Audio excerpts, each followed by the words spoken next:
conversations on facebook.com/joynews-on-TV and on Twitter is at Joy News on TV. Now, today is World Teachers Day. It's a day set aside to celebrate teachers for their contributions in our education. And one of the things they are asking for on this special day, they're asking government to make the day a holiday for them. Do you agree? I think that their argument is a non-starter. I mean, they are workers, and every 1st May we celebrate May Day to acknowledge all workers. And so I don't think that we have to celebrate a special day for teachers. Aside that, we have so many holidays in Ghana. I think it should be a holiday because, come on, it's a day of commemoration for them, and then they have to be in the class to let the students know about this very day and not to stay at home. It's an idea to sensitize the students to know about their relevance and not to stay at home. In as much as I agree that teachers are playing a very significant role when it comes to the development of the nation, I don't think that we need a holiday to celebrate them. Look, this business of holidays, I don't just believe in having a holiday to celebrate something. We can celebrate things in different ways, but not necessarily through a holiday. It's some way somehow good, but having so many holidays, sometimes, for instance, in April we have a lot of holidays, so they are not able to cover whatever they're supposed to teach a student. So having so many holidays is not the best. You can celebrate. If it can be a full day, but you can at least go to work half day or something. Not necessarily the full day, but it can just be half day from 8 to 12, and then they close school for the kids, and then they can go home and then they can relax and all that.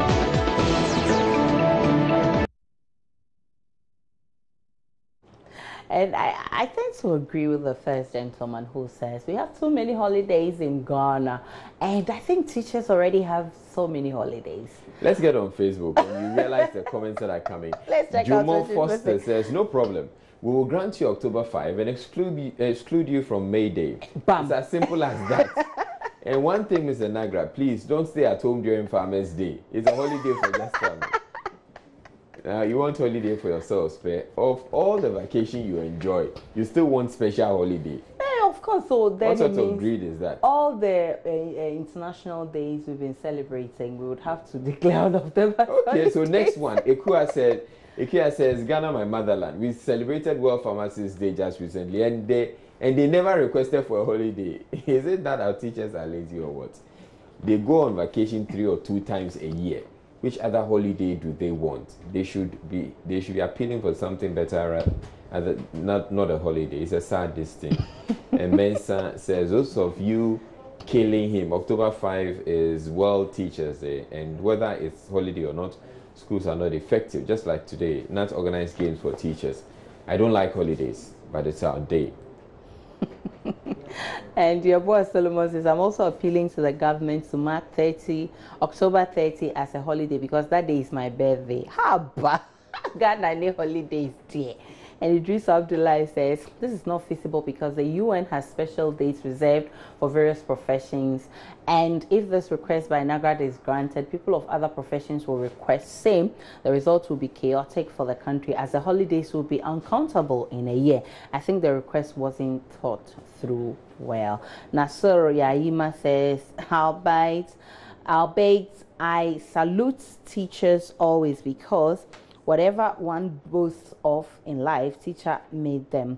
But I think lobbying for a special holiday for teachers and students, and all professionals can boast, but teachers taught them all. Okay. We are not denying that it's taught us, but I mean, the fact that all other professions will ask for holiday is something that will happen if this is granted. Also, the Central Regional Capital, Kumasi, has begun a litter-free program to rid the city of filth. This reminds us of the challenges confronting the country when it comes to dealing with filth. We all know that subsequent governments have made several attempts to rid the country of filth, but have still not yielded any satisfactory results. Question: how best do you think we can rid the country of filth so as to make Ghana one of the cleanest countries in the world? What we need to do is to make our systems to work. For instance, there can be something like sanitation courts and what have you, whereby when offenders, people who throw rubbish away anyhow, whenever they are caught, they can be dealt with. The law will deal with them accordingly. Creating more awareness about it will be a step in the right direction. And also, Jerry John Rawlings one day, some time ago, made a proposal. He said if he were the mayor, he would arrest some people within, I'm not too certain, some period of days to actually get rid of how dirty we keep our environment and all of that. A lot of things have been put in place to ensure that, Ghana is very neat. There are a lot of agencies to check up our sanitation and stuff like that, but people don't do it. They don't do it. The regulations are there, we don't apply it. And so I believe that if we should stick to the rules, if there is a reorientation of the people for them to understand that we need to keep our cities clean, we'll be on our pathway to having a very clean Ghana.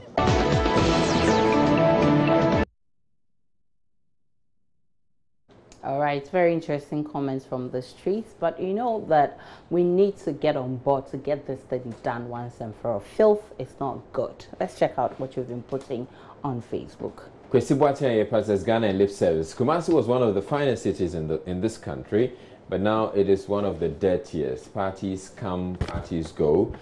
Here the situation keeps worsening. It's just a matter of having the political will and applying all the sanitation laws.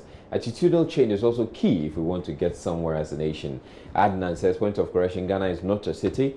We unconsciously imbibe bad attitudes towards sanitation into our value system. To change this, we need conscious awareness creation as well as punitive measures for those breaking sanitation laws.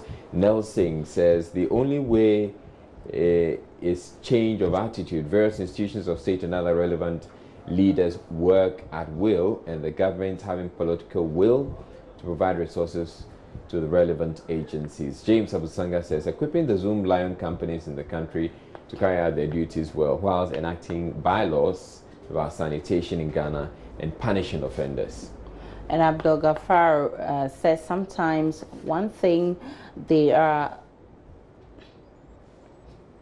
some departments in Ghana, there are some departments in Ghana who are not working at all. Garden City, what are you doing anyway? I thank the City Authority of Kumasi. And Judicial Sodro says we need to change our attitudes, and I think the law enforcement agency can help us to do that, or else we should forget, because the National Sanitation, they couldn't even work. And Isifu says we have departments like parks and gardens in the country who can undertake tree planting exercises and greening of our towns and cities. They're being left idle in the country for no use. And Kofi Nyamfo writes, the roads in Kumasi are very poor, too many potholes everywhere. Okay, so it makes driving hectic. And Malam Fari says, that's good news. Let's all embrace the idea and support it instead of discouraging it by our usual can't do attitude. And those are some comments on favor. But finally, let's not lose sight of the fact that we are celebrating teachers today. So on Throwback Thursday, I want you to tell me about your favorite teacher and what impact he or she made in your life. One thing I really liked about him is that often he didn't like coming to class. So, I didn't also like his class per se, that he's too strict. He taught me a lesson that in everything, you should always be ready to learn. No matter your situation, always be ready to learn, because you don't know that what you're going to learn, where it's going to take you. So I really appreciate him, and he's serious. But I really loved Sir Alan, because he really taught integrated science for you to really get the knack of it. Sir Alan is a very good teacher. He still is a good teacher. And I want to wish him and all my teachers happy Teachers' Day. And I pray God grants them the grace to keep on doing the good work that they are doing. Okay, so Cholo, he was a French teacher way back in JHS. He was fun and at the same time very controversial. Yes, one, because he talks to us, always advises to learn and then everything. And the other way around too, when he gives you assignment you don't do, he lashes you. And then whenever you're hungry, you walk to him, he wouldn't hesitate to give you money to buy food. That's the one thing I like about him, because me, I like to eat a lot. Miss Nati, when I was back in Ada, Kolekope DC Primary School, she was actually the headmistress, and she's like my most memorable teacher. And then there's Mr. DeGraft, who is dead, may so rest in peace. I basically remember both of them for the lashing they gave me. Like, no one has lashed me more than those two teachers. And I remember Miss Nate more because of her dog. She had a dog called Randy. And, you know, the dog was with us during PE and all that. Like, the dog was basically family.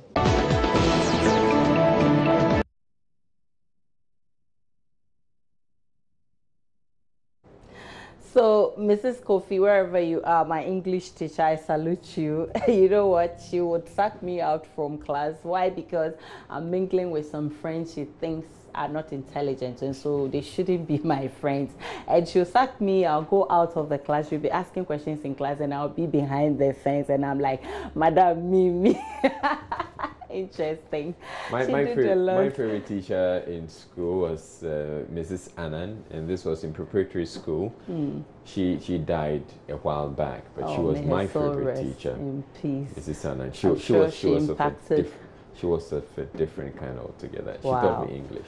So you salute her this night. Very much so. Okay. So let's get on Facebook. And Obapa Chewa says, I remember in Kwejiri Agri Senior High School, 2012, my geography teacher, Mr. Nyako, he was very strict on me. And one thing I remember him for is that he told me never to say I can't. I love the way he encouraged and urged me on. May God continue to bless him. Isaac says, I celebrate Mr. Simon Yogri back at Salaga, St. Anthony's JSS. He always advises on how to go about our education, and again organize an extra classes for students who are interested, which really helped during our final exams. He's worth celebrating. Newton says, I celebrate my JHS maths teacher, Mr. Agbileze, Mr. Salami, all of Aplau, Toko JHS, elective maths teacher, the late Mr. Akbakli, and my core maths teacher, Papa Kwejo, all of St. Paul College. I salute all of you today. Kudos. And Ankoma Boesiako says, mine was Madam Comfortable, Inside Teaching and Education Director. She was my class one teacher, and I still remember her for calmness in approaching issues. God bless her. Nanaya Mwakon writes, many teachers, but my JHS science teacher,